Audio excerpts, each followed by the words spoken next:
तो आज था दोस्तों वैलेंटाइन डे और आज हमने क्या किया आइए बताती हूँ। तो सबसे पहले मेरा बेटा रेडी हो गया और जा रहा है घुमाने अपनी जीएफ को, वो भी अपनी बुलेट से।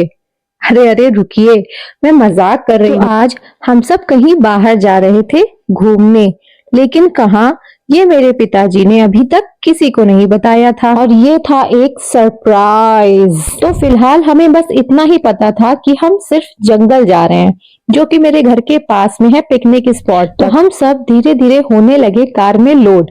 तो पहले मैं बैठ गई अपने बेटे के साथ और फिर मेरा भाई और मम्मा।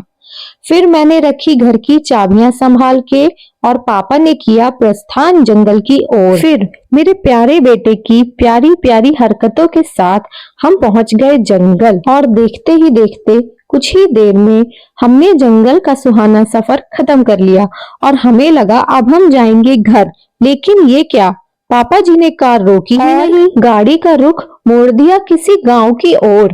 तो हमें लगा हम सिर्फ सरसों के खेत देख के वापस आ जाएंगे। तो हम सब मस्ती करते हुए आगे बढ़ते रहे। फिर ईशु के नाटक और प्यारी प्यारी हरकतें देखते देखते हम पहुंच गए किसी गांव और रास्ते में सबसे सुंदर थे सरसों के खेत और ये सारे नैन सुख बटोरते हुए हम आगे बढ़ते रहे। और हमें अब समझ नहीं आ रहा था कि जो करने आए थे वो भी नहीं किया, मतलब सरसों के खेतों में भी नहीं रुकी गाड़ी, तो आखिर हम जा कहाँ रहे हैं? और इस सवाल का जवाब हमें पिताजी दे नहीं रहे। तो सस्पेंस के साथ मैं वीडियो शूट करते जा रही थी चुपचाप से, और ये क्या, फाइनली एक जगह गाड़ी रुकी तो सही, लेकिन वो ईशु की डिमांड पे। मेरा भाई गया था लेने कोल्ड ड्रिंक, ईशु की फेवरेट थम्स अप, तो गाड़ी सिर्फ इसलिए रुकी थी। वैसे कुछ कुछ तो हम सबने खाया, लेकिन उसकी मैंने वीडियो शूट नहीं की। बाद हम आगे बढ़े तो फिर एक रेलवे क्रॉसिंग पर रुके और वहीं हमें पता लगा कि हम कहाँ जा रहे थे, लेकिन ये मैं अभी आपको नहीं बताऊंगी।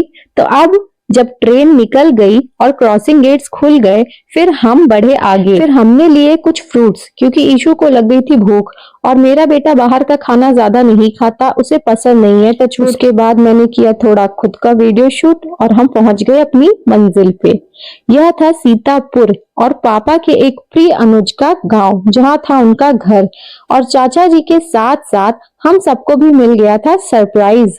फिर क्या था, मेरे भाई ने गाड़ी पार्क की और हम उनके घर की ओर बढ़ चले। फिर चाचा जी से प्रणाम करने के पश्चात हम घर के भीतर गए और सबसे पहले ईशु ने शुरू कर दिया अपना काम, खेलना कूदना। इनको वहां मिल गए खिलौने जो कि चाचा जी के बच्चों के थे, तो इनका हो गया अच्छा टाइम पास। फिर कुछ समय के मेल मिलाप के बाद हमने की सबसे टाटा बाय बाय और वापसी का रास्ता नाप लिया। उसके बाद हम सीधा रुके सरसों के खेतों में फाइनली, और मैंने किया सबका photo shoot and video shoot. और क्योंकि शाम का समय था और सूर्य देव जा रहे थे अपने घर, इसलिए उन पीली पीली सरसों पर जब सूर्य की लालिमा पड़ रही थी तो वो नजारा बहुत सुंदर था। उसके बाद पापा मम्मी और ईशु की फोटो क्लिक करने के बाद करवाया मैंने अपना वीडियो शूट। इतनी सुंदर लोकेशन को मैं कैप्चर ना करूं, ऐसा कैसे हो सकता है? और फोटो एंड वीडियो शूट का मुझे कितना क्रेज है ये तो आप सबको बहुत अच्छे से पता ही होगा। उसके बाद गांव के सुंदर शांत और सिंपल सिटी को देखते हुए, उन्हें कैमरे में कैद करते हुए हम अपने घर की ओर निकल जाते हैं। वैसे तो शहरों में हमें सारी सुविधाएं मिलती हैं, लेकिन एक बार जो गांव जाता है उसका मन तो नहीं होता होगा वापस शहर लौटने का। एटलीस्ट मेरा तो नहीं होता है। मेरा तो मन होता है कि मैं यहीं रह जाऊं। यहाँ की सादगी और सुंदरता को देखते हुए बहुत ही अच्छा लगता है, दिल को बहुत ही सुकून मिलता है। इसी के साथ मैं आज का ब्लॉग यहीं खत्म करती हूँ। ब्लॉग अच्छा लगे तो लाइक, कमेंट और सब्सक्राइब करें। राधे राधे।